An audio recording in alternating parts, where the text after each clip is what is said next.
Nora turned towards me and threw a piece of her egg onto the ground. She ate all of her yams and avocado, but she doesn't feel like eggs today, Miriam said.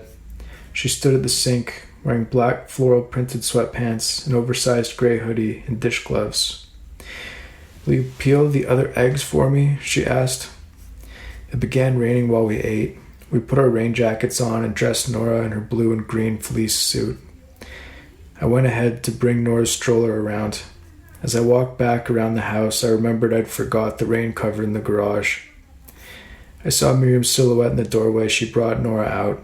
I went back to the garage to get the rain cover. We fastened it onto the stroller. "I think the rain stopped mostly," I said. Miriam didn't respond. She was still fixing the Velcro on the cover. Nora started fussing before we got to the park.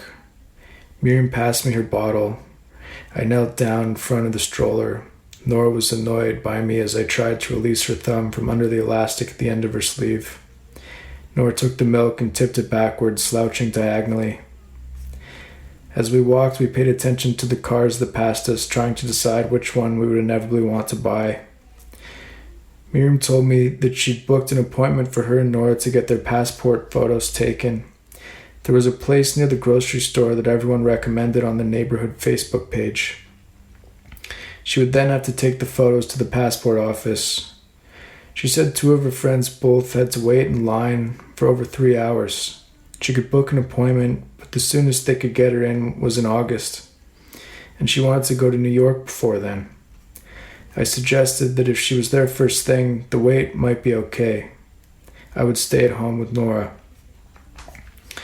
Nora fell asleep on the walk. Miriam had to wake her up, otherwise she wouldn't fall asleep during her proper nap time and the entire day would fall apart. When we came home, Miriam put Nora to bed and then went to take a nap herself. I sat to try and write her a Mother's Day card again. "Dear Miriam." I crossed out the dear. "Miriam.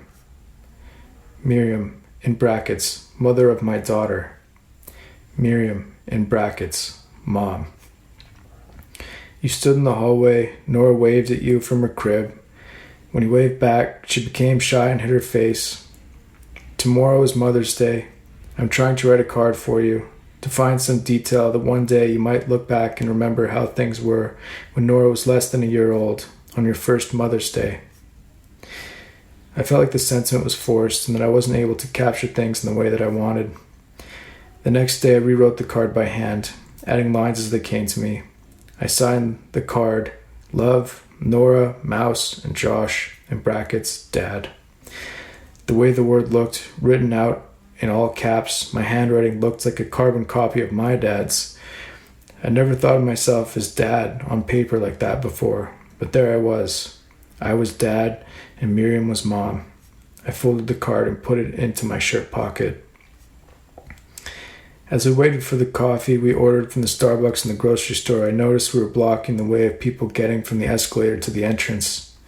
I moved the stroller out of the way and stood near the window with Nora. Miriam stood near the counter. She began to go through all the mugs they had on display. She lifted a neon yellow one to show me how it collapsed into itself. "Is that a straw?" I asked over all the noise. "It's a handle," she mouthed back. The coffee was taking longer than we'd expected. Miriam came over to where we were. She wheeled the stroller back to where we were, blocking the traffic again.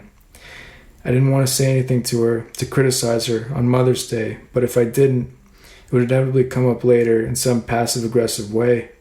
Maybe I would bring it up later, I thought, at dinner. "Mir," I imagined myself saying, sitting across from her under the dim restaurant light. "Yeah?" "When we were at the grocery store earlier, waiting for our coffee?" "Uh-huh." "I told you I was going to move the stroller off to the side so that we'd be out of the way from all the people trying to get by. And then within 2 minutes you came over and moved it right back to where we were." I imagined all the sense of fun and romance draining from her face. I decided I wouldn't say anything. I would keep it in. On the walk home, I finally gave Miriam the card I'd written for her. She took her time reading it. I knew it wasn't a home run of a card, but I knew she appreciated it.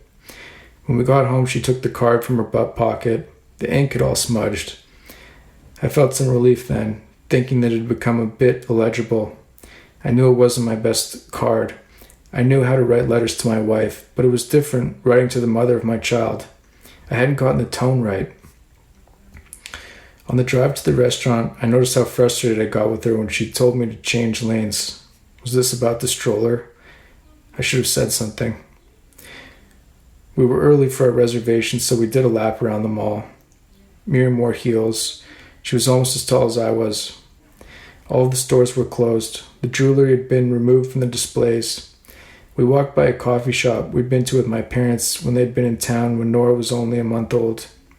The name of the coffee shop was a percent sign. My dad said they should call it 0% because it was so slow and overpriced. Now, whenever Miriam and I walked past it, we said 0% coffee. The Tiffany's where I bought Miriam's wedding ring was being renovated.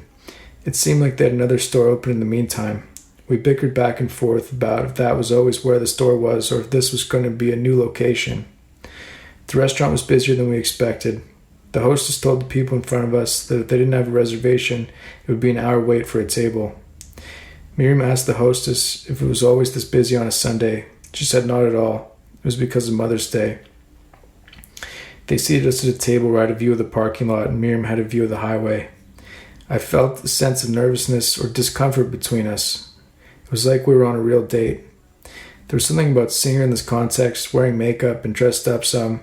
I'm not sure she realized how much power she could yield. I feel like we skipped most of this part of the dating experience, I said. What? Sitting in overpriced restaurants and being awkward. Probably for the best, she said. She ordered a lime drink. It came in a copper mug. I ordered a glass of water. We went over the menu a few times. I ordered a hamburger and fries. She got a chicken stir-fried dish, replacing the noodles with rice. We sat and tried to be on a date. I felt endeared by the awkwardness that lingered. I had the instinct to offset the feeling by thinking of her on the birthing table, those most vulnerable last hours before she would become mom and I would become dad. She told me to ask her a question.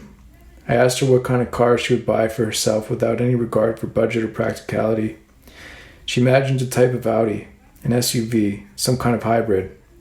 We ended up talking about cars until our food came. She liked her meal, I liked mine. We didn't know then that she would get indigestion a few days later, and this would be to blame. I don't think we ever need to come back here, I said. She agreed, but it was good while it lasted. As we waited for the bill, she said that the sunset was pretty. My chair was facing the opposite direction. I turned to see the orange light fade into the highway. I felt like that was just enough of a sense of romance for us, of what that Sunday night had to offer, eating dinner at a restaurant in the mall on Mother's Day.